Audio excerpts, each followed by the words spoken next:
नमस्कार दोस्तों, आपका हमारे YouTube चैनल पर स्वागत है।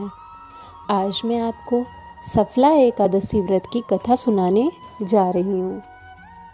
चंपावती नगरी में एक महिषमान नाम का एक राजा राज्य करता था। उसके 4 पुत्र थे।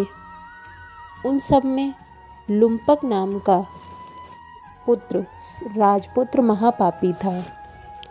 वह पापी सदा पर स्त्री और वैश्यागमन तथा दूसरे बुरे कामों में अपने पिता का धन नष्ट किया करता था। सदैव हुई देवता, ब्राह्मण, वैष्णव की निंदा किया करता था। जब राजा को अपने बड़े पुत्र के ऐसे कुकर्मों का पता चला तो उन्होंने उसे अपने राज्य से निकाल दिया। तब वह विचरने लगा कि कहाँ जाऊँ, क्या करूँ। अंत में उसने चोरी करने का निश्चय किया। दिन में वह वन में रहता और रात्रि को अपने पिता की नगरी में चोरी करता तथा प्रजा को तंग करने और उन्हें मारने का कुकर्म करता। कुछ समय पश्चात सारी नगरी भयभीत हो गई। वह वन में रहकर पशु आदि को मारकर खाने लगा। नागरिक और राज्य के कर्मचारी उसे पकड़ लेते, किंतु राजा के भय से छोड़ देते। वन में एक अति प्राचीन विशाल पीपल का वृक्ष था। लोग उसकी भगवान के समान पूजा किया करते थे। उसी वृक्ष के नीचे वह महापापी लुम्पक रहा करता था। उस वन के लोग देवताओं की क्रीड़ा स्थली मानते थे। कुछ समय पश्चात पौष कृष्ण पक्ष की 10वीं के दिन वह वस्त्रहीन होने के कारण शीत के चलते सारी रात्रि सो नहीं सका। उसके हाथ पैर अकड़ गए। सूर्योदय होते होते वह मूर्छित हो गया।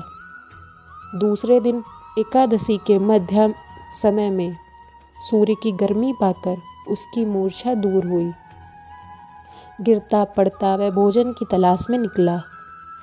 पशुओं के मारने में वह समर्थ नहीं था, अतः पेड़ के नीचे गिरे हुए फल उठाकर वापस उसी पीपल वृक्ष के नीचे आ गया। उस समय तक भगवान सूर्य अस्त हो चुके थे।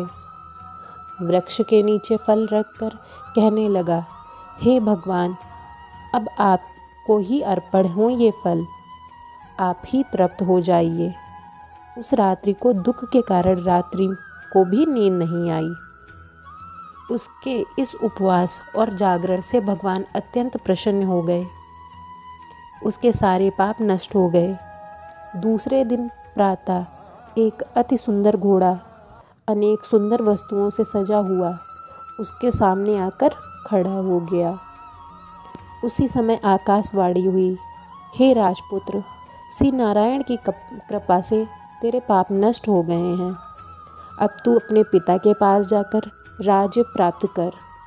ऐसी वाणी सुन वह अत्यंत प्रसन्न हुआ और दिव्य वस्त्र धारण करके भगवान आपकी जय हो यह कहकर अपने पिता के पास वापस गया।